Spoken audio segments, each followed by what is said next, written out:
Hello guys.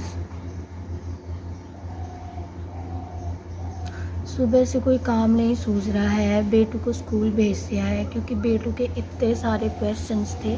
जब मैंने उसको बताया कि तुम्हारे बाबा जी के साथ ऐसा ऐसे हुआ है तो उसके इतने सारे क्वेश्चंस, ये क्या होता है, क्यों होता है, वो कहाँ गए, अब वो हमसे कभी नहीं मिलेंगे क्या, क्यों नहीं मिलेंगे।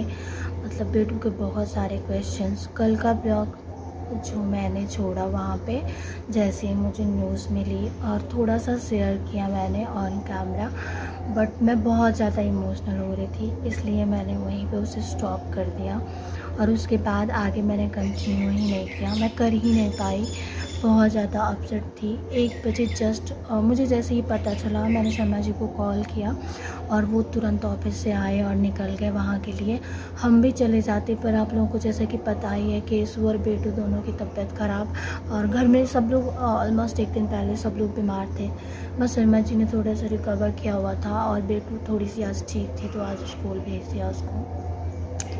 बाकी केसू की तबीयत अभी थोड़ी सी मतलब ठीक हो रही है, अभी पूरी तरह से ठीक नहीं हुई है तो इसीलिए हम लोग जा नहीं पाए। बट अगले 1-2 दिनों में हम लोग भी चले जाएंगे। जब शर्मा जी आएंगे फिर उनके संग हम लोग भी चले जाएंगे, छुट्टी ले लेंगे तो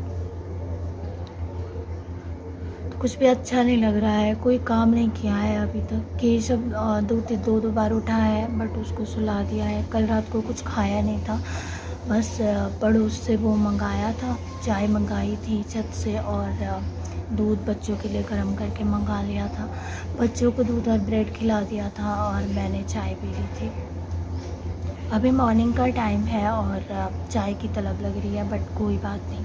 वहाँ पे सारे काम धाम कंप्लीट हो जाएंगे चाचा जी के घर पे तो फिर हम अपना काम करेंगे। और माँ से बात हुई है, कहीं है कि हम जब श्योर कर दे रहे हैं फिर तुम लोग कर लेना। तो झाड़ू बर्तन कपड़े सब कुछ पड़ा हुआ है और केशव को इस टाइम ठंडा दूध ही पिलाना पड़ेगा क्योंकि बार बार किसी से कहना अच्छा नहीं लगता कि आप गर्म कर दो या फिर गर्म करके दे दो।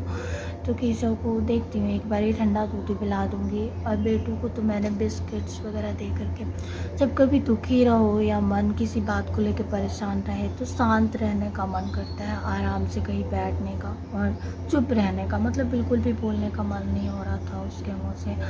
और बेटू के बहुत सारे टेंट्रम्स होते हैं। कल रात भर नींद नहीं आई है, रुक रुक के शर्मा जी को कॉल कर रही थी। वो निकले यहाँ से सुनते सुनते बट अफसोस लास्ट टाइम चाचा जी को देख नहीं पाए क्योंकि इनके जाने से पहले ही वहाँ पे दाह संस्कार हो चुका था। ऐसा ही है, आज का दिन भी बहुत ही बुरा लग रहा है, क्या कर सकते हैं। मुझे कुछ समझ नहीं आ रहा है तो खिड़की के पास बैठी हूँ चुपचाप,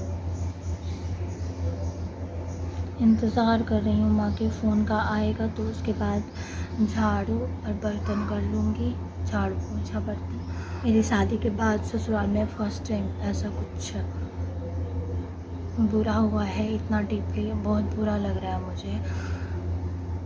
हमारे मेरा ससुराल जो है वो फिरोजाबाद में है और मैं हूँ बिहार से। तो वहाँ के रिचुअल्स हमारे यहाँ के जो होते हैं वो अलग अलग हैं तो कुछ खास दिमाग काम नहीं कर रहा है, समझ नहीं आ रहा है। हमारे यहाँ अलग तरीके से होता है सब कुछ और इन लोगों के यहाँ अलग तरीके से होता है, मतलब ससुराल में अलग तरीके से होता है। तो कुछ समझ नहीं आ रहा है क्या करूँ क्या ना करूँ, कैसे करूँ। पहली बार पड़ा हुआ है और मैं अकेली हूँ, माँ भी नहीं है यहाँ पे तो फ़ोन से ही पूछ रही हूँ माँ से बार बार।